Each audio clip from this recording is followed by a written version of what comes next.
Hey, what it do, what the business is. It is another week in the books with the On Deck TV podcast show. I am Spike Lou. Man, holla at your boy Animal Brown, Animal_Brown if you're looking for me on social media. Absolutely. I am Spike Lou on those same social sites. Holla at your boy. Another episode in the dog days of summer.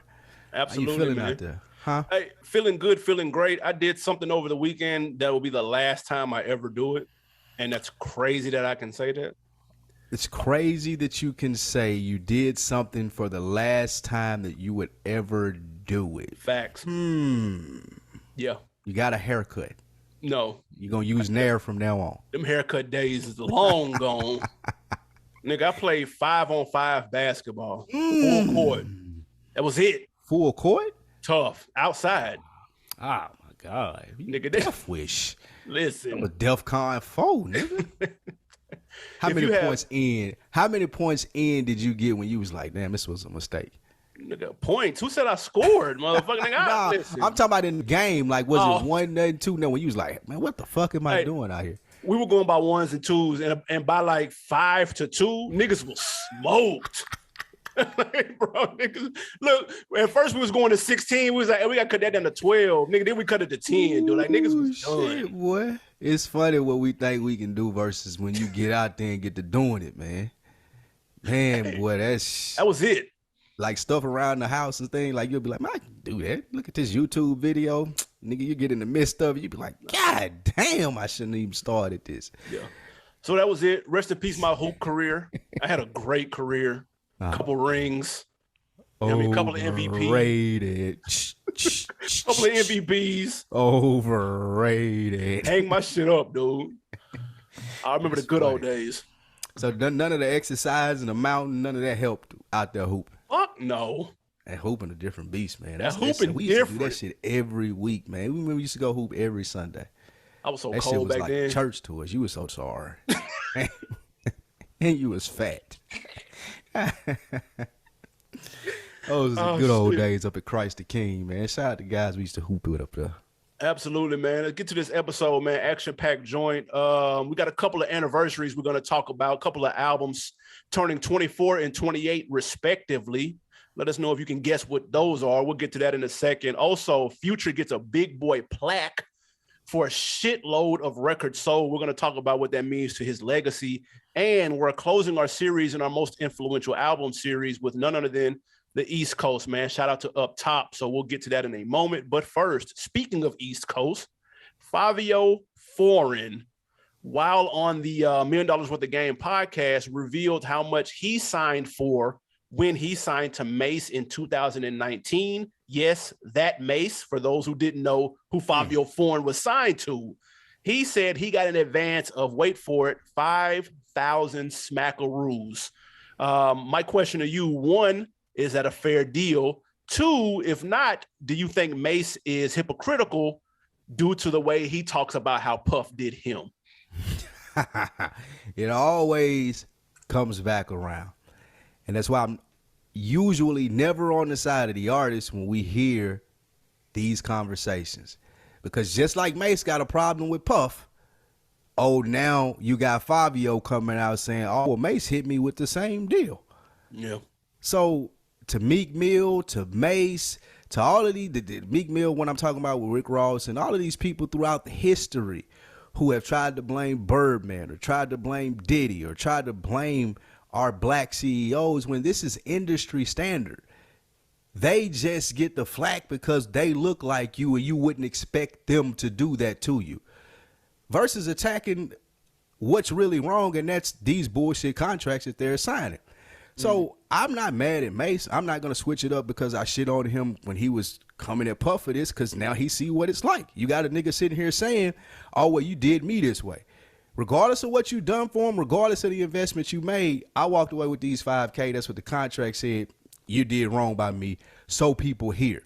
But with that being said, if you look at it from an investment standpoint, Mace made an investment. I'm giving you $5K to play around with. Not my fault. It only lasted 2 weeks for you. But also what I'm doing if I'm Mace, I'm introducing you to people in my circles and in the industry. We were just talking about networking before we started recording this. For sure. Fivio doesn't make it to the place that he's in if he doesn't sign that $5,000 contract with Mace. Are we sure about that? I don't necessarily listen to him, but I think like you just a knockoff Pop Smoke. Are we? Like, wait a minute. Are we sure about that? It's Mace. Facts. Bro. This is facts. Because I didn't personally hear about him until I heard people on another podcast talking about him. Oh, this is Mace artist. And the only reason that I say that is because I feel like Mace was in New York. Oh, this is my young guy. This is this. That. And because you Mace, I'm going to give it a listen. I'm not saying he wasn't talented. He might have broke through eventually. I'm saying that road was a lot shorter riding in the car with Mace and them 5,000 than it would have been trying to do it by yourself. Yeah, this is very interesting. Number one, let's be clear, though, for those who haven't seen the clip or the interview, he wasn't complaining, though. No, they asked him. He wasn't, exactly. Yeah, they asked him, like, oh, damn, what'd you sign for? And he was just being honest. He was like, 5 racks. Yeah, this is a podcast talking point. Yeah. And he was just like, shit, like, my nigga was right there with. He's like, bro, 5 racks to me? Like, it was a lot of money. Crazy you don't sign that. Yeah, so it's like, shit, okay. So again, I understand that. And there's going to be people out there that's going to scream at the top of their lungs, like, why aren't you reading a contract? Where was your lawyer?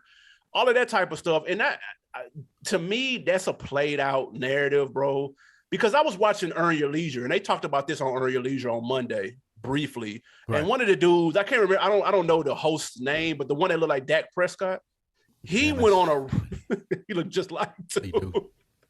He went on a rant about how people, it's common sense that you should have a lawyer with you when you're signing a contract. And I wholeheartedly disagree that that's common sense. Number one, because if it was common sense, people wouldn't be getting raped left and right. It wouldn't happen as often. It happens every single day, dude. So it's not as common as you may think it is because you're in that space. So you can't think of other people that they know this type of shit when they dirty as fuck, bummy, Air Force Ones, dusty, and you got a contract in front of them for niggas that don't even read they phone terms and conditions, bro. So like you can't expect people to understand that. 2, he was taken up for Mace saying that there's no such thing as a bad deal. He said if you don't know your worth, then that's just that because you don't know what you don't know. And so at the time, you may think that 5,000 is what you're worth. So you signed it at the time. No one's ever complained at the time of signing. They only complain at once things blow up, which that rarely happens because we know everybody that rap don't blow up. So that was his point. He was saying that it's only bad after you've blown up. But in that instance, apparently it worked. So how bad could it have been? Yeah. Again, one of the points that we always make similar to that, what you just said, once I start getting more information, oh, now I'm in a bad deal. Like we were talking about with Meek Mill. Oh, now that I'm running around with billionaires and I know these people, all of a sudden this MMG deal don't work for me anymore. Right. So he's absolutely right in that sense. And to your point of having a lawyer with every deal, like these contracts and the people, the rappers, the artists that are signing this, usually, man, we getting it out the mud in our culture, in our community, hip hop. So if a nigga hit me up and he's like, hey, bro, I got Mace down here. He done listen to your shit. You've been grinding for a couple of years. He trying to fuck with you. All you got to do is come down here and sign this piece of paper and I got 5 racks for you today. Bro. Nigga, what else do we got to talk about, bro? Nigga on the L train going straight to Manhattan. I'm coming to get my 5 racks and I don't care nothing. I done heard the horror stories. I saw all of that. All of that's cool. But just like we were talking about with one of the documentaries that we seen, you never think it's going to happen to you. Exactly. You never think that you going to be the one that's getting fucked out of your deal because you know all of these niggas that got fucked out of their deal. You going to go down there. You going to talk to Mace. He going to tell you everything that you want to hear. And we going to sign his paperwork. And it's Mace. Like, dude, what was I doing before? You got the rollies in the fucking, like, it's Mace, bro. Yeah, like, what was I doing before this? Like you said, and it's Mace. So I get like more the most when you have information and you are in a negotiation in business, that's awesome because you can use that information for leverage. Facts. But if you don't have that leverage and you just jumping on an opportunity, and in sports they call this betting on yourself. That $5,000 was just a bet on myself. It may not be what I think I'm worth right now, but this is my shot. Because I didn't have 5,000 before this. I'm going to take this 5K. He going to get over. Okay, I'm accepting that, but I'm going to go out here and bust my ass and get to the next level. And next time, I got leverage. Yeah. Oh, that's how it worked, man. And he made it. So, and he made it. So most importantly, he made it. Absolutely. Most importantly. But and I will say this though, he did say that he owned his publishing though. So, if I'm not mistaken, that was what Mace was trying to get back. Trying to sell it to me back. Yeah, that's true. That either masters or publishing. It was one of the two. So he did say he had his publishing. That's a good point. That is a good point. And that is one of the biggest reasons Mace has a problem and Puff won't sell it back to him. Exactly. But again, that's another phase of how deep you want to take the business conversation. Because if I'm Puff, I have the leverage still. Like, you ain't done nothing for me to have to sell you these masters other than what? Are you trying to play the sympathy card, my nigga? I don't even fuck with you, dude. I think he wanted $2 million for him. Yeah, that's what I'm saying. Like, I could get more than that. Like, people are buying masters and shit from overseas with those companies left and right. Like, I'm not selling it to you for a deal just because you Mace. Get out of here. Irv Gotti just got 100. Facts. Yeah, like if I'm Puff, if I'm Puff, cool black man, all of that shit, that's fantastic. But I didn't get to be Puff Daddy by giving deals to a nigga like Mace. I ain't getting nothing out of this. That's a fact. That being said, speaking of getting nothing out of it, going to a festival, standing out there in the rain like the Rolling Louders do. Not for me, but I understand the people that do it. Animal Brown, it was an eventful weekend down there at Rolling Loud in Miami. Your man Ye came out. Travis Scott made an appearance. Future brought him out. And Kid Cudi got booed off stage. Animal Brown, tell me what you thought about this past weekend's Rolling Loud festivities. Yeah, the one thing that popped off was somebody throwing something on stage at Kid Cudi. In which Kid Cudi was like, yo, if you throw something else, I'm leaving. And then somebody, of course, what else is going to happen after you say that? Somebody throws something else, and then he walked off stage and dipped. A lot of people were saying that they were tight, that Kid Cudi was headlining when it was supposed to be Kanye. Kanye backed out last minute only to show up to Lil Durk's performance, which is actually pretty funny. Is that funny or petty? I think that's the biggest topic from this. That's why I wrote this in the thing. Well, some people, Kanye might not want to do a full set. He might just want to come out there and do a song. Who knows? So you set Kid Cudi up? Hey, people shouldn't be throwing shit, but I will say this though, because I don't really get that. That's kind of lame. I'm gonna be real, but whoever threw that first water bottle hit him dead in the face. And I was like, dude, that was accurate as fuck. Hey, sign this nigga up. Tom Brady out there. Hey, I don't know who threw that first one, nigga, but I don't know how many tries it would take me to hit a nigga square in the face on stage, dude, from where a nigga standing at. Damn. But that was some slaw though. But it was also kind of funny too. I think this is low down, man. Knowing Kid Cudi's history, mental illness, some of the things that the guys dealt with, him and Kanye ain't the best of friends right now. So I don't know who to blame here. I'm not saying you blame Kanye West or Rolling Loud or Kid Cudi's team, but if the crowd is expecting Kanye West and they got Kid Cudi, I mean, that's not that far off, bro. Like, that's that far off, bro. Yeah. That's that far. I ain't even a Ye stan like you. But, bro, I would be highly... Did they know? He canceled beforehand, right? Yeah, he canceled before. Okay, so I feel like I don't know why, like you said, they were resort to throwing shit at him, especially knowing his history, dealing with the mental illness and stuff. But I do feel like it was petty on Kanye's end to accept an invitation from Durk afterwards and still come do the show after I canceled. I feel like there may have been rumors of that out in the crowd, hence you getting the shit thrown at him, people expecting him. They said he was going to cancel. They're thinking it's a trick, and they're like, oh, he's here, and then he never comes out, and you get Kid Cudi, then he comes out later. So it's a whole big emotional roller coaster that I wouldn't want to be on. Another reason I don't go to festivals, I watch it from home from TV. But I do think, again, that this was a petty move as far as Kanye still coming and putting Kid Cudi out there like that. People didn't have to respond that way either. Somebody threw something at DaBaby last year. Well, he deserved it. It went viral. He was like, who threw that dirty ass Adidas? Yeah. See, he took it in stride, though. Better, man. Is that a thing at festivals? Do they throw shoes and shit like that? I don't know, man. It's just Rolling Loud. Would you go to that? No, fuck no. Definitely wouldn't go to that. Hell no. It's entirely too many people, man. If anybody listen to this show, if they don't know nothing else about either one of us, bro, I'm not going to a festival with 60,000 motherfuckers standing right there, bro. Like, no. I'm straight. No. It was good to see Travis Scott, though. Travis Scott looked extra excited to be in front of a festival stage. Obviously, the first time since the Astro World situation. He looked excited though. Like he looked really turned up and just happy to be there. So that was kind of cool. He should be. I was happy that he was out and get back in there. Still think that there's some work to be done to reestablish that image. But shout out to Future for bringing him out. Anything else stand out to that from you? It was like pretty much standard. Yeah, I mean, there was no. Glorilla got her glow up. She came out there, shook it with the F fuck nigga free. Didn't Glorilla come out? Or am I mistaken? I know she came out to another festival. Oh, okay, that was your guy birthday bash. She came out to birthday bash, and she came out to something else. But yeah. I've been seeing her a lot lately too, like interviews and shit.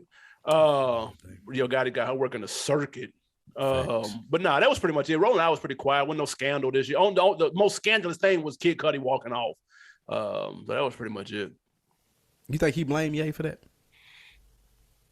Knowing him, possibly. That's funny. Possibly. That's hilarious. Speaking of Future, man, the RIAA awarded Future with a big dog plaque for, wait for it, 95 million units sold. That's a lot of platinum CDs. My question is simple. What is Future's legacy all time in hip hop? It's going to be hard for people in our generation to admit this, I think. Maybe just because I'm late. But when you start talking about GOATs and one of them ones, Future's undeniable, dude. 95 million records sold that's a feat. So like when people start saying, oh, well, we laughed when he was talking about he got the streets versus Jay-Z. But just as an artist in general, Future is a big dog. He's a legend. He's one of those people, and it seems funny to say because he's one of the few artists we've seen other than like Drake. We've seen that ascension, and I wasn't sure. Thought he would probably plateau at a certain spot, but that nigga just kept going and going and going and going up. Future's a lot of people's favorite artist. I know when I go to the barbershop as a little kid in there, he can go bar for bar any Future song. So I know it may not necessarily be my generation, but I've grown to respect it a whole lot more here in the latest just to see how people respond to him and how this generation holds Future as one of the GOATs. And I respect it, especially 95 million is like too disrespected. You be a hater. So I think Future's a GOAT. Yeah, no, that's a lot, obviously. That's a lot. Ain't no question about it. 95 million though. 95 million. Like this is how is this calculated? Big dog shit. How is this? How are we calculating? Are we talking about singles? Don't matter. Streams. Don't matter. Because we're not finna put him on top of Michael Jackson, bro. Because Michael Jackson only got 30. That ain't the comparisons though. Like that. Luckily for Future, you only comparing him to like Jay-Z and Kendrick Lamar and J. Cole and those people. And I got 95 million. Like when another nigga get to those numbers, he can come talk to me. And I got hits. Like, come on. Future has 9 albums, 24 mixtapes, 2 EPs, and 1 collaborative album. I mean, listen. He's been a part of big records. He's super duper influential. We know all of this. So I'm not finna take nothing away from him. That's a huge feat. It just looks. Why 95 though? Why didn't they just get him at 100? I don't understand. That's funny. That's a great question. Like what? When you start thinking about the best artist from down south ever, how far down the list do you get? Of all time? Ever. Before you get to Future's name. Like, are lyrics taken away that much from him? Nah, because he got hits on a consistent basis. So top 25. You can take a nigga that's like Andre 3000 who has lyrics but doesn't have hits on a consistent basis the same way Future does. And so I would say 15, top 15 somewhere. That ain't bad. You know what I mean? That's about right. But you could put him on the Atlanta Mount Rushmore. I wouldn't be mad if somebody did that though. Yeah. I wouldn't be mad. I wouldn't hate that, but all after the whole South, top 15 at best. Respectfully. Yeah, I can see him squeezing in anywhere from 12 to 15. Yeah. That's about right. I ain't mad at that. You like Jason Tatum?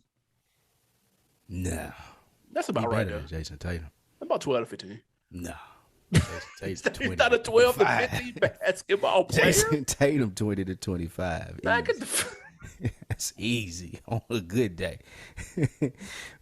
Speaking of 25 and older, right here at 24, Cameron, Confessions of Fire. How many of y'all was on that, Cameron? Yeah. That turned 24 years old today. And Bones, well, not today, but this week. And Bones, Creeping on a Come Up, their debut album turns 28. I remember getting that tape. Yeah. That being said, which album did you prefer, Animal Brown, and which style do you think would work better in hip hop today? I was more on the Bone EP. I remember, what was this? 6th grade, 5th grade, and that Thuggish Ruggish Bone, yes. And that For the Love of Money, bro. Niggas was that. You had to be going to the 7th grade. Possibly. Possibly. Maybe so. Nigga, listen. Those 2 songs, bro, that's all. Because I heard of it through other people. I'm like, yo, what are y'all saying? What is that? It's the thing. Put me on that. And that shit, I remember those vividly. Cam didn't really get on my radar heavy until SDE. Even though I did revisit Confessions of Fire later on, and I do like it. It is actually pretty solid, but it's not like Killer Cam though. Like it's not like Cam in his bag. The nigga got on overalls with no shirt on the cover, for Christ's sake. So it's not like Killer Cam, but it actually is a little sleeper though. The album is actually pretty solid though. Album solid. Yeah, he got. Do you remember who put us on that album?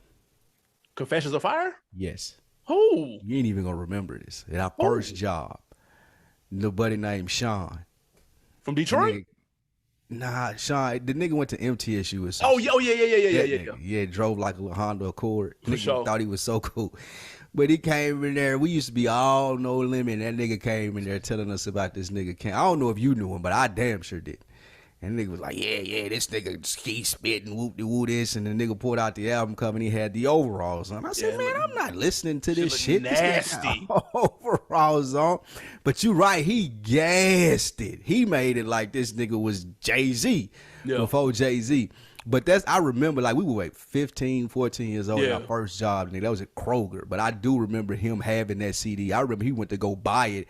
And I asked him, I was like, man, how do you even know who this is? I've never heard of this person. No, you knew Horse and Carriage though. You seen that Horse and Carriage used to be on BET though. But when a nigga come then and bring that CD to you, that ain't like I ain't gonna be like, oh yeah, that's the Horse and Carriage dude. That's true. Right. I'm like, who? Oh, okay, that's the Horse and Carriage dude. Like he had to explain it to me like what you saying. That's a fact. So with that being said, it took a while for that to grow on me and start appreciating music like that. Going back and listening, you're right. It's absolutely a sleeper. Cameron was ripping it as Cameron does. It's a different Cameron though. If you haven't heard it, I would definitely recommend going to check it out. You get a different Killer Cam 100%. But this Thuggish Ruggish Bone, definitely. I agree with you there, man. I remember this shit was impactful, nigga. I remember the summer that this came out, wearing Dickies and jerseys, and I remember like when this shit hit, nigga. Niggas, like you said, going around singing this, people looking up the lyrics because they couldn't understand what they said, how fast they was rapping and shit. It was some weird ass niggas that wrote all the shit down and knew it coming back to school the next weekend and where I went to school. So yeah, this shit was just a boom. Niggas started growing braids and shit, and it was just, if you wasn't there, man, you wouldn't know. No, that's a fact. But I do, Cam, I remember Horse and Carriage and I remember 357. Like I remember the videos, but nothing made me want to go out and get the album. Now, Sports, Drugs, and Entertainment though, when that Let Me Know and that What Mean the World to You, I said, I got to go to the store. I'll be right back. Let me go to the store. That was another story. Nigga had the iceberg shirt on with the iceberg shoes and shit. And that What Mean the World to You video. I was like, let me cop that. I'm copping that. That was Killer Cam. That's Killer Cam. Now we talking. Yeah, but before that, but if y'all listen to that Confessions of Fire, run back that D Ruggs and peep the sample. He used that Joe Budden sample on that Mood Music 3 where he tell a story about the girl that had AIDS and shit. That's the same sample. I was like, oh shit. I didn't realize that was where that came from. Damn. So yeah, that shit fire. That's my joint on that motherfucker. Facts. All right, man. We talking East Coast, heavy East Coast, man. Fivio, Cameron. Talking influential East Coast albums. if you're just tapping in, we did South, which is where we're located. We did West Coast and Midwest, closing it out with the East. And I like doing the ones that where we're not geographically located, because it gives people an idea of how things hit us, which I always think is interesting, of how our shit hit other people. I always think that's interesting. You know what I'm saying? When somebody up north talk about P, I'd be like, when did y'all hear P? I'm just kidding. Like, I'd be curious as fuck, like how it hit them and how they got put on to it, or somebody in the Midwest versus how we did. So just wanted to throw that out there. I like doing these from different areas. I agree with you. Those are some of my favorite music conversations now, since I don't really stay abreast with stuff as it comes out and new music as I used to. Some of my favorite conversations, like you said, is how did you hear about it? I remember when I first heard about it, people would be like, oh, we had been on there for a long time. Yeah. This is how people, I agree with you 100%. Yeah, for sure, man. So we're talking influential and essential East Coast albums. What went in consideration when you were thinking of this shit? Based off, piggybacking off what I just said, that was what I looked at. It was the album for me as a Southern leaning hip hop fan. For sure. What impacted me and made me say, damn, that's some New York shit that I got to fuck with. It's undeniable. I had to go get it. So those are the albums that I looked at, like stuff that I would like put in my, like, I don't care where you from, you gotta fuck with this. Or stuff that I feel like just really hit with a different type of New York style. Yeah, 100%. What about you? Man, same. And I've got a list of artists and albums that I may not even, there's maybe two on here that I personally don't like listen to like that, or I didn't listen to at the time, but I saw the impact of them though. And so I was like, oh shit, like they made hella waves. There's a particular group in New York that people know that I don't listen to, but I would be full of shit if I try to act like, nigga, I didn't see the impact all over. So we'll get to that. Oh, we know who that is. Oh, okay. We're going to get to that. We're going to get to that. We like to get the ones out the way that because we haven't seen each other's list. We like to try to get the ones out of the way that we think we may have some overlap. Do you have two or three that you think we probably got the same one? I have two and a possible. Okay. Jay-Z's Blueprint. Two and a possible is your typical spade hand too, by the way. Go ahead. Monster is spades. Anytime anybody want to see me line up, monster. I can give you Blueprint. I feel like you will have an Illmatic. Okay. You got one for two. Possible was Diplomatic Immunity. I didn't have that, but I should have. Go ahead. Yes. So for me, with those three, Blueprint obviously I feel like is on the short list of Jay-Z's best albums, easily. Yeah. With also that being said, when I talk about New York influence and style, being down south and having the observation from there, that sped up soul sample, that Kanye West, that Just Blaze, that right there, that for the South, for me, came from the Blueprint. That is where we heard that. That's where it became like, oh, everybody needs one of these beats. I'd love to hear this person on that beat. That slow, soulful, sped up sample. Blueprint did that. That's the reason I have that on the list. Yeah, Reasonable Doubt. Yeah, Volume 1, 2, whatever you want. Black Album. Whatever it is that you want to say for Jay, you could put it there and apply whatever logic you want. Facts. But of course, you're going to have a Jay-Z album. Yeah. To your point about me not listening to it, one of my I won't say it's a cold take. I feel like it's pretty accurate coming from the South, but people will argue me down about this. I think Illmatic is completely overrated. Do not get it. Yeah. Maybe I learned too late about it. Whatever you want to say. I'm not saying I'm right, but I'm going to stick to my guns on it as far as my opinion. I don't like the album. However, I do understand the impact. I do understand looking at it. I do understand, like what you said, after having conversations with people older than me from up top, saying like, no, like this was what everybody was on until that came out. And then everybody switched it up and started to sound like Nas as far as the patterns and how they approach the rhymes and things of that nature. He was like, it was literally like a shift in the game. Yeah. I do respect that. And I can hear it. If you go listen to stuff before that Illmatic came out, it's damn near can't listen to it. That's from the sense of how we listen to traditional hip hop, though the beats don't register for me on that Illmatic album. The flow, what we understand New York hip hop as today, a lot of it came from that album. Yeah, and that's the one I had on mine, which was the Nas Illmatic. I too wasn't put on in '94 when it came out, But if you ask anybody from that area, that was what New York in 1994 sounded like. What he was spitting right there. That's you know what I'm saying? So but I actually, it don't bother me though. I can listen to it and throw my 1994 ears on, and I can understand why people would say it is what it is. Because he's young, he's a teenager on there, but he's spitting. He's spitting today, and it still works. If you look at what's the Netflix joint, The Ozark, they did a whole episode on one of his songs. And he like I get it. It's got a nostalgic sound to it. And I understand why. I understand the hype behind it. I do, even though I'm not going to act like I was riding around in 1994 listening to it, because I wasn't. But I understand the hype. Frisbee that shit in 94, nigga. I wasn't ready for it then. I ain't gonna lie. But that being said, I respect it. Last one, diplomatic immunity. Oh, yeah, go ahead. Man, from a Southern perspective, Cameron kind of dipped his toe in the water on Come Home With Me as far as this style. But when you're talking about flashy, fly New York niggas on some like down south type beats, on the down south popping they shit type of time with just diplomatic immunity was just different. It had the slow soul samples like what I was talking about with Blueprint, but it also had that sort of a down south feel. They had P on there with the Bowdy track updated for the 2000s, but it was just as New York as it could be with tipping their hat to the South. And as a Southern person, I always respected diplomatic immunity and them not ignoring us when they could have. They usually do that up top. So that's why I respected the shit out of that album and roll with it. Yeah, I didn't have that one, but let's be clear. The Diplomats, when they came out, and they're like in that heyday, like they was a shit. Like pure, like they were cool as fuck. It was fly, nigga. They was shaking it.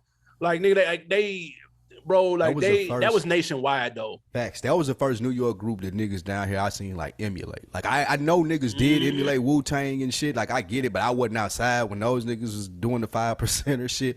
Right. But you seen niggas emulate Dipset down south, and that hadn't happened before. Yeah. That's a fact. I love that album. That's the shit. Facts. I had Illmatic for all the same reasons, and of course I have a J project. But I went, and I could have easily went Blueprint. Like you said, you can nigga really put that nigga albums in a hat and then draw one, and I could tell you the influence behind Pick it. one. But I went 444. Oh. Because of the recency and the kind of the shift in contemporary rap for guys of his age and closer. Kendrick Lamar is not rapping about being in therapy if 444 doesn't come out. I wholeheartedly believe that. I think Jay made it, quote unquote, cool to go a little bit behind the curtain from Jay, who traditionally, I mean, he was personal every once in a while. Like he had like the joint on Kingdom Come where he talked about his nephew dying and him and Beyonce going through what they were going. Like he touched on it, but for them, generally speaking, it was hustling, it was money, cash, hoes, and it was relatively surface level. 444 was grown man talk. You know what I'm saying? Like it was grown man business. It was investment talk. It was nigga marital status talk. Like it was boss shit. And I feel like there's been a slight shift in that where you get people like Royce the 5'9" doing Book of Ryan, or you get Kendrick with the new album talking about therapy, or you get like, I feel like that lane he ain't created, but he opened it up a little bit and made people comfortable to walk in it and have a fan base to do so with. So I got 444. That's a great pick. I didn't even think of that, but yep, we always on here say that's their version of a 444. Exactly. Since that album has came out, so I definitely agree with that. That's a good pick. I went with someone who you're gonna hate on, and it's unfortunate. But I had to have DMX's Dark and Hell Is Hot. I got a DMX album actually. You got that on here? No, I have the best. I have the one that like made me go like get into DMX. That's the one he was covered in the blood, flesh of my flesh, blood of my blood. Yeah. And that's probably his best album. Yeah, that was just like different, dude. Like when true. I was talking about different, I'll let you do yours. Yeah, but to your point, this was when Puff was eating. This is when niggas with shiny suit with the rollers in the sky, wave from side to side, put your hands high and all that shit. So when DMX comes out, baggy jeans, dusty Timberlands, no shirt, and a dog on a fucking chain link chain, niggas was like, what? Like he was literally barking like a dog. I was like, he was fresh out the street, and it turns out he was. Still had one foot in it. And like it was just a grimy nigga, super authentic. Like he took like he was a superstar. You know what I'm saying? Like he's selling 3, 4, 5 million at the gate, but he was unpolished, but he was talented. And I was a huge DMX fan when he came out. Like DMX was the shit when he came out to me. Because that's when I think that was 98. He dropped 2 albums in 98. First artist to go platinum twice in 1 year. That was Living. Pac was the one who did it before him, but he died. So it's a little different. So that was a big accomplishment too. So DMX, when he first came out, was the shit. I'm giving credit to the first album, even though I think Flesh of My Flesh is better. For me, the Flesh of My, I wasn't on him those first 2 albums. Well, Flesh of My Flesh was the second one, right? Yeah, for sure. Well, I wasn't on him at first album, but that Flesh of My Flesh, like you said, man, that shit was like 50. When the switch went from Ja Rule to 50, it was Puff to X. Yeah. And the appeal as a Southern hip hop person was, they pushing a nigga that's like rough around the edges now. Like this is a real New York nigga. Like this ain't like Mace and this ain't Jay-Z or these niggas on TV that's trying to be cool, suave, talking New York niggas. This a nigga like what you said perfectly. Like, he's still outside. Yeah, like he outside for real. And it was reflective in his music. It was reflective in his interviews. You would read in the source to see him anywhere. And that shit was just dope to me at that age looking at hip hop. Like you hadn't seen anything like it, or the closest thing you'd seen to it was Pac. It reminded me of Pac a little bit. Just how he carried himself, and like, I ain't on what they on. I ain't putting no shiny suits and shit on. And what topped it all off is I'm finna out rap you too. It ain't like a gimmick. It ain't a game, nigga. I got bars, nigga. Like the story started coming out about, I'm battling niggas up in like Jay-Z and these famous niggas, and I'm putting these niggas to sleep. So all of that came with it. So you had to, it was like a little buzz around him. The Pac comparison is closer than a lot of people think, because if you listen to DMX's shit, if he rapped his shit a cappella, it would sound like poetry, the same way Pac shit would. You know what I'm saying? And he wore his heart on his sleeve and shit, bro. So like, it hit the same. Yeah, the same passion and emotion. There you go. Is there 100%. That's Slipping, one of the best hip hop songs ever. Yeah, easily top 100. That's my shit. Yo, I'm slipping. I think that's what might have got me on that. That made me go buy that album. That's the one. I think it may have been it. I got some new school stuff for us, man, to visit there. And then I got 2 more old schools. But for the new school, I got Hitler Wears Hermes. Got to show Griselda some love. I think that they brought New York back. This, I feel like, is the flagship project.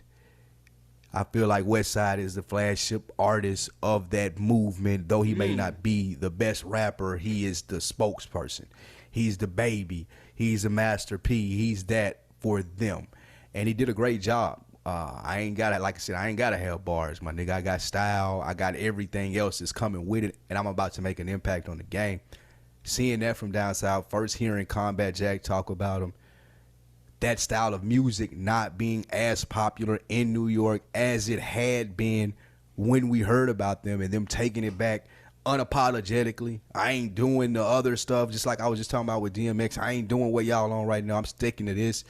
Represent Buffalo, not trying to take it to, I'm from New York City. Not everything about them was authentic. I think that this is the album that kind of like broke it down and let you understand the movement. You could pick any one of them, though. You go with any Benny, Conway, whatever you want to start with them early, you can do that. But I'm going with the flagship artist and the flagship project, Hitler Wears Hermes, Griselda. And they stuck with their guns, too. Stuck with it. Yeah. I'm still doing it. Maybe a little too long now. They stuck with it. And they still Westside Gun can switch it up now. You can switch it up at this point. Yeah, you can switch it up. You definitely waiting for the switch up. Next, Pop Smoke, due to the drill, meet the Who. Due to the drill movement. Meet the Woo, nigga. Let's go. You can't. The drill movement in New York is undeniable right now. Though people say it may not last due to the crime that's there with it. I saw Glasses Malone that had an interesting take talking about how they're not crediting Chicago enough, only Chief Keef. I feel like that was interesting. I'm not sure how I feel about it. I ain't hit to think about it, got to think with it yet. But just this album, Pop Smoke's whole presence and sound, being able to make that boom in New York, that was amazing. I'm not a fan of it. I don't listen to it. It does nothing for me. But I get it. I get it being outside in today's age and how they get off to this. So I'm here for it, and I got to show some recognition. I actually had that as an honorable mention. I had Meet the Woo too, because the song that blew up the scene, in my opinion, it wasn't the first song that put him on, but it was the one that blew him up, was that Dior, which is on Meet the Woo 2, which came out just before he died. I thought I had that one as my honorable mention. But yeah, you got, with the sound of New York, the landscape being what it is, the last 2 years, some change. So definitely, he was the one that kicked the door down for that sound. But the thing is, that is not Chicago drill sound though. That's a UK drill sound. So I don't know how much props you want that they're supposed to give Chicago when that's not their drill sound, bro. I think it's more so. Damn, I ain't really got to think about it, but just off the top of my head, I think it's like what T.I. was saying about trap music. The recognition there, like y'all don't necessarily sound like me. Like Jeezy trap music and T.I. trap music ain't the same, right? But I feel like T.I.'s point is, well, I brought it to the table. And I think that's what Glasses was saying about Chicago. Like they brought that style, like the shoot 'em up, bang bang. I'm really talking about drilling. Yeah, this a real deal drill. This ain't a rap, nigga. Like this, follow instructions. That sentiment of it. So, and I get what you're saying from the sound overseas too. I'm sticking two more old schools real quick. I'm going big. Ready to Die, the debut album.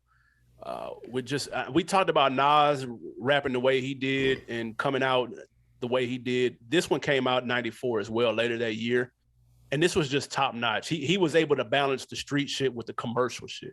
He was able to package the commercial part with One More Chance and Juicy. That is what Nas didn't have on his shit. You know what I'm saying? Like he had the soundtrack to the streets or whatnot. Biggie could do both. And this was all Puff.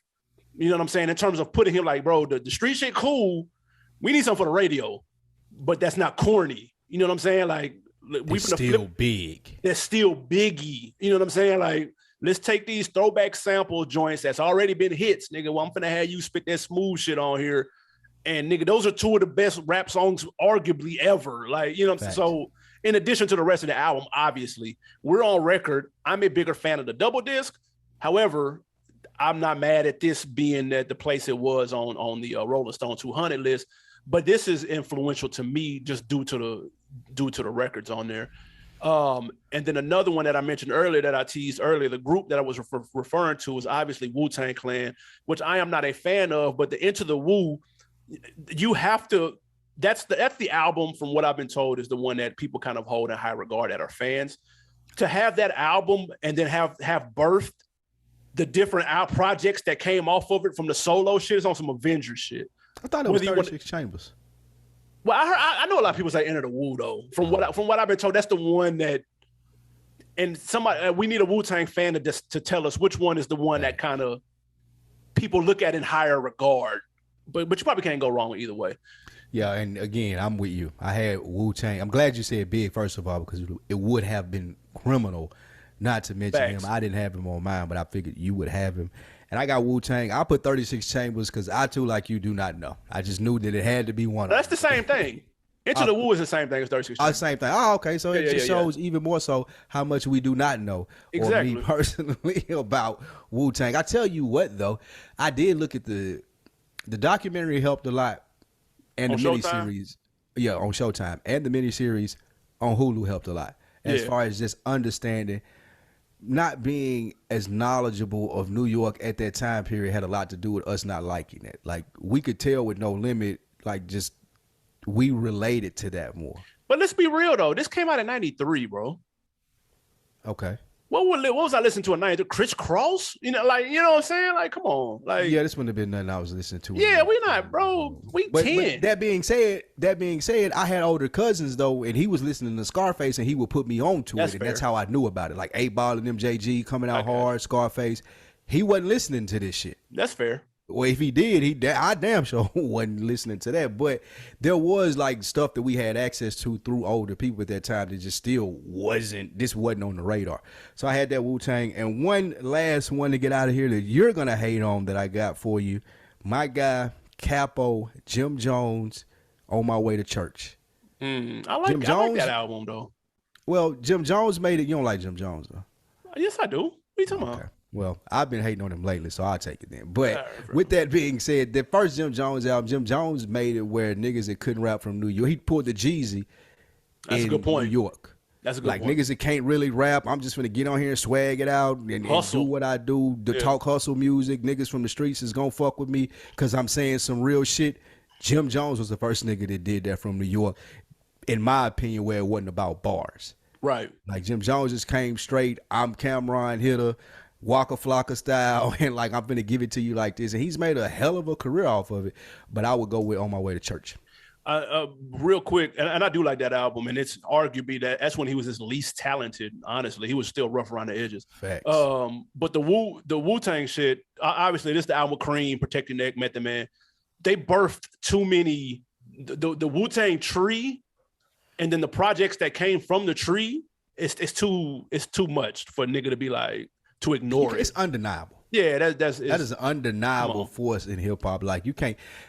I'd be shocked to meet anyone that either listen to that music, watch either the documentary or the thing on Showtime, and been like, I don't get it.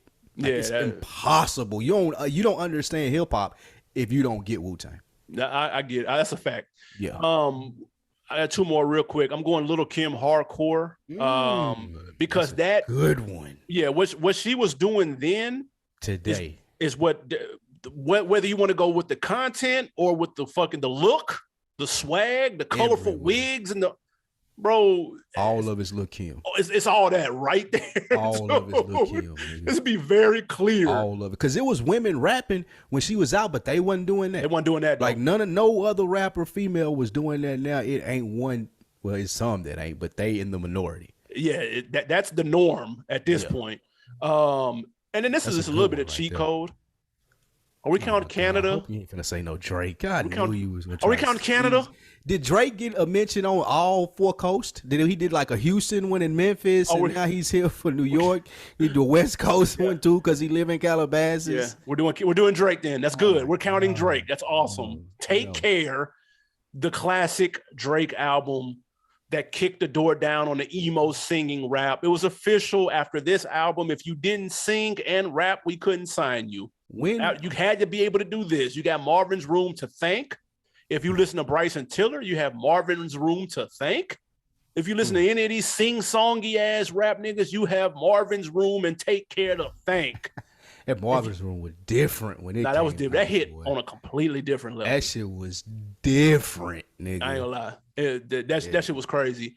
And I got one sleeper though. And you act like you don't like this album, but you should. I got Clips, Lord Willing. I do not like that. And that's DMV, so I'm not going to sit here and argue if that's a Southern album too. Yeah, whatever. Them niggas don't rap like they from the South. Clips, the eloquent way that they were talking about the drugs and shit was different from what we had heard before. Over quote unquote commercial type production from Neptunes, who aren't known for that type of music.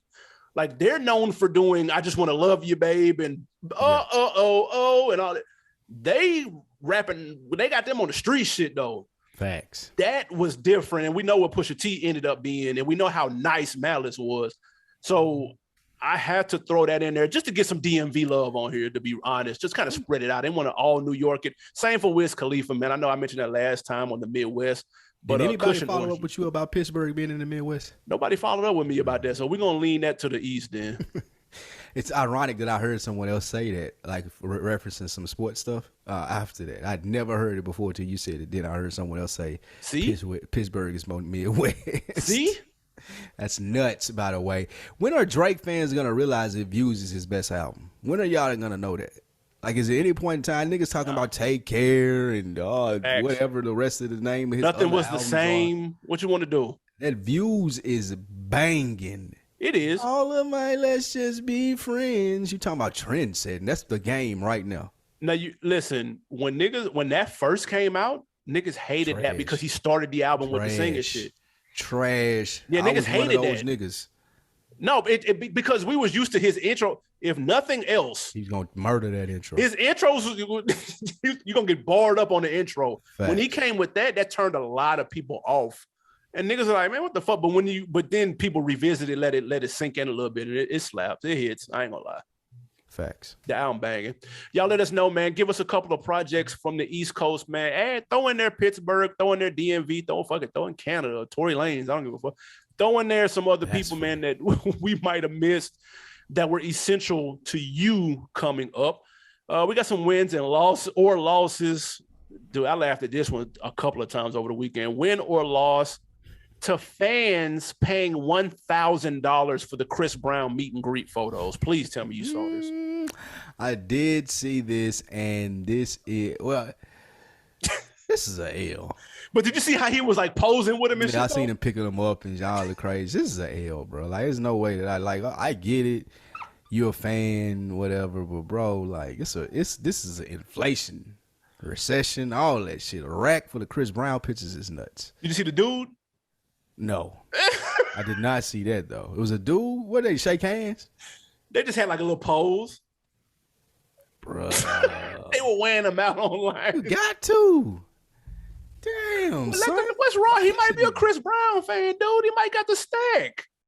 That's a moment of a life. If that's his favorite R&B person, you're right. I said I'm gonna try to be better at that. You're right. If he wanted to do that with his $1,000, that's cool for him, man. I'm not. I'm trying. Is there an artist that you would pay $1,000 to take a picture with? No. Not what one. What if it wasn't a thing to you? If it was, what if you? No, I'm saying it ain't. But I'm still not doing it though. That was big flex. But now, listen, I'm not doing it, dude. I'm gonna tell you. When I went to Complex Con in Long Beach, and I was looking at the Pharrell book, and I was debating on getting it. He got the little coffee table book, and the dude at the counter was like, "Hey, if you buy that, there's a golden ticket to meet Pharrell." And I was like, "Okay, bet." The book was like $50. That was all I had, but I wouldn't have paid $50 to meet Pharrell. That's where I'm coming from. I was already on the fence about the book. I was like, damn, I might get this. But if a nigga would have just came up to me and be like, hey, you want to take a picture with Pharrell? This is just $50. I'd be like, man, fuck out of here. So much less a stack. No, but I did get to meet Pharrell, and his hands was mad soft. I was like, what the fuck? Pharrell looked like he got soft hands. I dapped the nigga up. Nigga hands was soft as fuck. Nigga hands probably melted a little bit when you touched I was like, what the nigga fuck? Made of clay. Next up, man, another win or loss to Soulja Boy for his recent encounter with social media personality Charleston White. Charleston White was approached by Soulja Boy and a couple of his friends.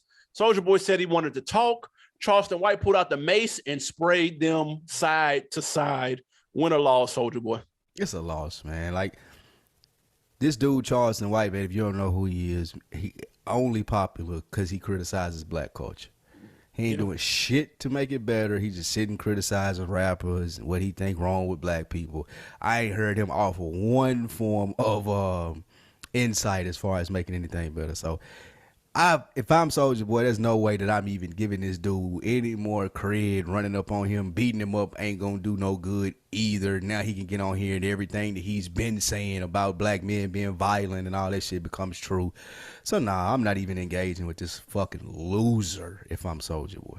Yeah, I don't know where necessarily he came from, but he got the attention that he ordered. Vlad, yo boy. Made him. Nah, he be on Say Cheese, bro. He don't be on Vlad. You sure he ain't been on Vlad? He be on Say Cheese. That's his little platform. Okay. Yeah. Fuck them too then. So yeah, hey, speaking of Vlad, Boosie's on there. And Boosie thought 300 billion people were in the world. This shit was fucking hilarious. And then when Vlad told him how many people in the world, like his mind was blown. It was only like 7. Vlad said they sent him the Lil TJ tape, but he said he won't put it out though. What tape? Of him getting shot. Oh. He said they got the tape clear as day. The niggas shoot him, then run up on him and pistol whip him and everything. And then the guy looks up at the camera directly into it. He said those dudes will never see the light of day. Like there's an open and shut case with them. But he was like, I wasn't finna put it out of respect. Where is that at? Was that down here in Atlanta? No, that was in New Jersey. New Jersey. Oh, okay. Yes. Yeah. But I just thought that was interesting. But Boosie thinking 300 billion people were on the earth was so fucking funny. That's crazy. Win or loss, man. Little baby backstage at Rolling Loud was making sure, counting heads, making sure that security only let his entourage in and nobody else. This is a ill, man, for two reasons. One, if I'm Lil Baby, I make too much money to be doing this, man. Like, you need to be a nigga that I paid to. Like, I'm the star. Like, I ain't got to be standing here at the door with you making sure that everybody in my entourage get in. Though I get it. I understand him being on point, not wanting to let any scragglers through. But I done been in the scraggler before, slid in with some niggas through that way. So I felt the kind of way about that. But with that being said, did you see the footage? You seen this? Yeah, I seen it. Okay, I think this is dope, though, and should be given more recognition from the sense of you blame a nigga like Travis Scott when things like this happen, but when you got a nigga like Lil Baby up here on point, managing security, making sure don't nobody get in that ain't with me, that may possibly have a gun, that may possibly turn this into a bad situation, I'm making sure everybody with me is accounted for. So I thought that was dope that he even got the head space to do that before a big show. That's real. That speaks a lot to his character. Yeah, I'm a Baby fan, bro. Like I thought it was super dope, but I am conflicted because this is exactly how we snuck into Revolt. Plenty of shit. This is how we snuck into several clubs. We built On Deck TV show off of this, sneaking in shit like that, nigga. We with him. Yep. So but I feel some. Here's the difference. Here's what niggas they gotta know when you're doing it. The moment you get found out, and the reason Lil Baby found this nigga out, Blue Buddy made the mistake. He didn't look like he was supposed to be there. Exactly. You got your phone out. You trying to take pictures. Yep. Bro, you used to this shit. Yep. You get in line and keep it moving. Head down. You got to be dressed all right. You can't be looking all bummy, and you get in line and you keeping it moving. Look like you supposed to be there is the most important part. This nigga had his phone out, slipping and shit. Just look like you with the nigga in front of you. That's all you do. You like, I'm with him. As soon as Baby seen the nigga with the phone out, see him, he ain't with me. Yep. Nope, you out of line. That shit was hilarious though. Bonus W or L real quick. Facebook is launching the first ever music licensing feature, meaning anytime somebody plays music on their content that's more than a minute long, the artist will get a little check of that. You'll be allowed to have the music on your shit in your video, but now the artist gets a bag. That's pretty dope. Yeah, that's why hard. YouTube can't figure it, or Instagram and all these people can't figure these deals out, right? I don't know what's up with that, because you try to put a song up on YouTube, nigga, that motherfucker is not even making it past the upload stage. It's nuts. Their algorithm is nuts. Man, let's go to On Decker of the Week. We have two really, really good comments. Shout out to Q Hustle. These are both from the last episode, the Yo Gotti review. Q Hustle said, born and raised in the D, payroll is official. Detroit legend. We got several that's really official. Good show, fam. Because if you missed it, we talked about anybody that was like, if anybody from their hometown said they were fake, who would you be disappointed in? And I said payroll. Shout out to my guy Q Hustle is confirming that payroll is legit, thankfully. That made my night, man. Exactly. Appreciate that, man. I love to hear that. Also, Maurice Hunt, man, fire show as usual. Question for the next show. Yeah, for sure. Do y'all think CMG is late to the label wave in comparison to early to mid 2010s, like YMCMB, MMG, Good Music? Are they late? No, this is the new wave of it. I think that Yo Gotti has been good enough. He's been a visionary enough to know that if I do this right, that it can still be done. Like there's a missing place for it in the game. We seen like even the one that you mentioned, the YMCMB, like with the exception of the top three, everybody else is trash. I mean, that's all that matters though. There's three superstars. Right? That's one approach. You got the three superstars, or Yo Gotti looking at it like, what if I hit you all the way down the line with everybody at least above average? That's I got fair, some for the little ratchet chicks. Like we talked about what he got. But I feel like that he's taken a different approach and tried to, in his lane, spread out just in that lane. And I think that's a good approach. I don't think it's old. I think it depends on what other people do, because it's got to be more than one. We got QC. Well, how does QC move in the next 12 months? They already signed Glorilla La Homgra. That's true. Yeah, that's true. But then other than that, like it's kind of quiet for the clicks. Like who is a potential make a splash with a click person? Like who would you like to see clicked up? You see who Griselda was talking about signing? No. Who? Jay Electronica. Do not care. Like, bro, I do not care. That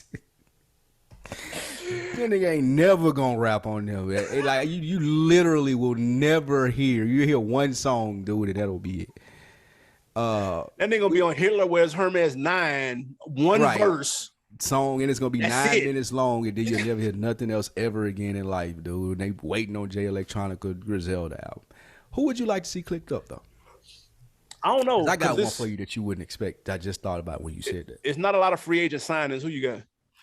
I'm talking about the big dog, like starting to click. Like if he came out and like I got artists now. Like I'm not. I see Yo Gotti doing it, and I see Q doing it. 2 Chainz tried. Remember that he had that TRU. He tried. Yeah, them niggas. Schoolie is okay. Yeah, he cool. is like Schoolie. He okay, but you need more than Schoolie. Because like Schoolie, if you putting him against Gotti, then he competing against Doug, and that ain't even a competition. It's a wrap. Yeah. I would love to see a Hove click, bro. Really? I would love to see Hove at this age with this freedom, like really being involved in music. And like 3 or 4 or 5 niggas that he stamp them. One like veteran. A new Rock Nation? He got Rock Nation. Yeah, but that's like established artists. Like he kind of get them once they got there. I'd like to see him work a crew like Gotti doing, like a Zelda. I know he ain't got to do it. It'd like probably QC. be the least. Yeah, like I love to see Hove like really work a crew like back in the Rockefeller days. See how that looked. That'll be fire, I think. That's fair. What you got to put me on? Put on, man. I got a new TV show. Somebody pointed out, man, I don't look at enough comedy anymore. I can't think of anything funny that I look at, bro. Like all my TV is serious, and I'm trying to lighten up some. That's because Veep and shit like that don't went off. Yeah, you're right. So I had to go back in the crates and find something. I'm not sure if you've seen this, but you would definitely like it. It's right up your alley. It's called Hacks on HBO. I've seen the name, but I've never watched the show. Look at it. It's definitely your type of comedy. I promise you 100%. I watched 3 episodes, laughed out loud at least 6 times, and that's unusual for me. Like, it's some funny ass writing in there. It's about an old washed up comedian, a lady, and she has to hire another lady to work for her that she really doesn't like. They don't like each other, but they working together as far as comics, and she writing jokes for her. It's laugh out loud funny, dude. So check that out. I can't think of the chick name. It's the same chick that played in Mary East Town, the mama in that. She was kind of funny in that. Oh, yeah. She was funny in that. Yeah. She got a full-on comedic role here, and she is funny, dude. So check that out. It's called Hacks on HBO. It's 2 seasons in, too, so you can binge like 16 episodes. I ain't mad at that, man. I'll definitely check it out. Before we get out of here, I'm going to shout out the NBA season. And them Pistons, nigga, we bringing the teal jerseys back, motherfucker. That's your put on? Them garbage ass jerseys? We hit them classic ass jerseys. Shout out Q Hustle and the D, goddamn it. I'll be there for a game this season. Please believe it. Teal jerseys, we back, nigga. I had the OG Grant Hill shit. I still got it, nigga. I can still fit it. Let's go. I'm gonna wear it on the episode one day. 72-10, motherfucker. K Cunningham MVP. So tired of Pistons fans. And it's nuts. Dope. Like, where did y'all come from, dude? Did y'all have a draft or something? Why is everybody pissed? Like, no lie, like, I know 6 Pistons fans, and that's crazy. You know 6 real niggas. No. What you talking about? 6 dreamers. 6 dreamers. Chris Flatty posted twice about the goddamn jerseys, man. Get out of here. Y'all stop. Let football breathe. Now, listen, sports are better when the Pistons are good. Let's just be clear. I have no recollection of that being true. None at all. None at all. Sports gonna be great when your quarterback is bad, man. He letting y'all know midlife crisis, though, man. If y'all ain't here for sports, y'all can tap out now. But Aaron Rodgers, the way he showed up at training camp, oh boy, I'm gonna be so satisfied of how much he letting y'all down this year. It's over. It's over for A-Rod. Rings, nigga. Walked in looking like a ring. Niggas show up first day in wife beater and jeans. He ready. You mailed it in. With the mullet. It's over. With the big dog mullet, nigga. Let's go. Con Air, man, Nick Cage. It's over. It's OV. The Aaron Rodgers that you know is gone. He gone, bro. You worried, too. MVP back to back to back, guys. You worried. I can see it all in your face. Absolutely not. I'm going to a game this season. I tried to get tickets to a game. I know we talking sports. I tried to get tickets to the Giants game in New York, in London. Hell, you talking about? Oh, nice. Nigga, they sold out Super, nigga. I've been waiting 2 months for the day, nigga. And I was they dropped him. Hell Bro, yeah. London, so because you got to think that's the one game a year they go to over there. And the Packers are the last team to play overseas.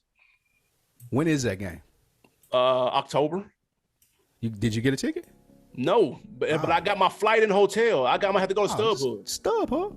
Man, can you imagine what they bust your head? But you're definitely gonna get a ticket from it. But I gotta get a fucking ticket. Facts. You already got the flight and the hotel. You might as well just visit StubHub now and see what the damage is. But at least the Cowboys go overseas. That's a dope trip right there. That's nice. I need to do that if they go overseas. They don't want to see the Cowboys there or here. But what my I'm saying, guys ain't gotta travel. We the number one brand in sports. We ain't gotta go overseas to do no marketing, nigga. We $1 billion brand right here. We in Texas. Holler at us. We ain't gotta go nowhere, nigga. We can have all 16 games in Cowboy Stadium. Let's go. Enough of Cowboys talk. Guys, appreciate y'all tapping in as always. Do us a favor, youtube.com/OnDeckTV. Leave a comment, hit the like. We appreciate the comments, man. Y'all been going hard on the comments lately. Thank y'all. Hit the link in the bio, man. Rock a shirt for the summer. What else, man? Anything else before we get out of here? Absolutely not. Appreciate you guys tapping into the On Deck TV show. We out. Yes, sir.